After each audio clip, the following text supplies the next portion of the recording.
Hey guys, welcome to the channel. Now before I continue, a couple of weeks ago I covered the first half of a comic based on George Lucas's original script. In today's video, I'm going to be covering the second half, so if you haven't already watched that video, make sure to check it out first. Alright, so if you remember, the last issue ended with Luke Skywalker and his Padawan Anakin Skywalker, along with some others, attempting to get the princess and her two twin brothers off planet so that she could come back and help free her planet from the Empire. So issue 5 starts out with the group traveling through spaceport security. Han Solo and Luke go into what I assume is some sort of command deck where they find Prince Valorum waiting for them with 4 Imperial troopers. After a brief battle, the two are forced to surrender and are taken to be interrogated. They break free and grab weapons, then rescue their other comrades who have also been captured. Realizing that the twins have been taken, they set out to find them. Prince Valorum starts to take off with everyone on board. His plan is to trap them on the ship and then release something called J-Gas. J-Gas is a poisonous gas that doesn't affect Sith.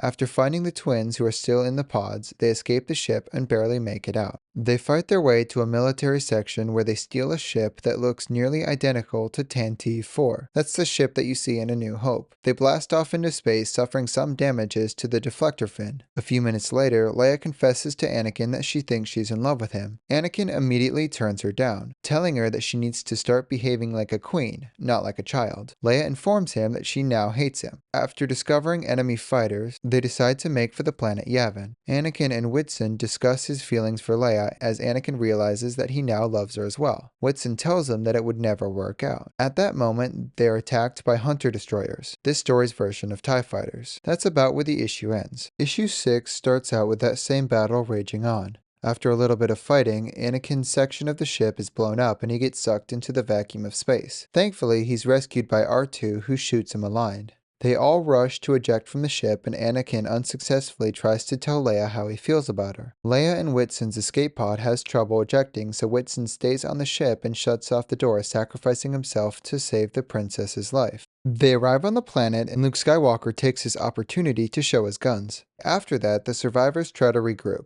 Anakin, Leia, and R2 are separated from the main group. Anakin finds Leia captured by bounty hunters and attempts to fight them. He's knocked down and nearly dies. However, he's freed by Wookiees who were previously captured by those bounty hunters. They carry him off to their village. The rest of the group runs into a settler named Owen Lars who lets them stay with him. They then discuss their next steps. At the Wookiee village, Anakin is attacked by the Wookiees and after a vicious battle, he impresses them and they cheer him. It seems like this was some sort of test. Alright, so issue 7 starts out with Luke and Han leaving to find Leia and Anakin. They eventually meet up with Anakin, who's being followed by Chewbacca, who will not leave his side. Han, who speaks their language, tells the group that the Wookiees think that Anakin is some sort of god. So along with the Wookiees, General Skywalker forms a plan to break into the Imperial compound on this planet.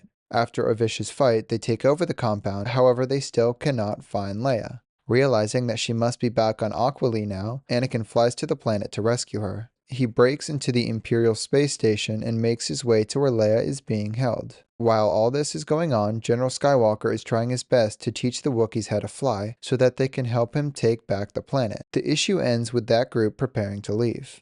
Alright, so that brings us to the last issue. Anakin continues to run around the space station searching for Leia. After discovering him, Vader decides to use the J-Gas. He then tells Prince Valorum that he's basically useless and that the gas did almost all the work without needing him. After this, the new fleet, being led by General Skywalker, flies towards the planet. Meanwhile, Prince Valorum interrogates Anakin Skywalker, telling him that he's a fool for returning, telling him that their ways are useless and that he should have stayed away. For some odd reason, he seems to be sympathetic to Anakin. Vader ends up joining the interrogation, and after some back and forth, he taunts Valorum, telling him that the Sith Order, just like the Jedi Order, may be destroyed one day. Shortly after this, General Skywalker attacks the station, much to the dismay of Vader and the other officers. After this, Valorum cuts Anakin's restraints. He tosses Anakin a lightsaber and tells him that he wants to challenge him to a fight. He says that the Jedi and Sith must settle this honorably. He crosses blades with him, telling him to fight. Then without warning, he cuts a trooper near him. He tells Anakin to fight the forces of tyranny. The two then fight and work together to defeat the troopers. Despite the fact that the Sith and the Jedi are mortal enemies, Prince Valorum saw the writing on the wall and realized that they now have a common enemy.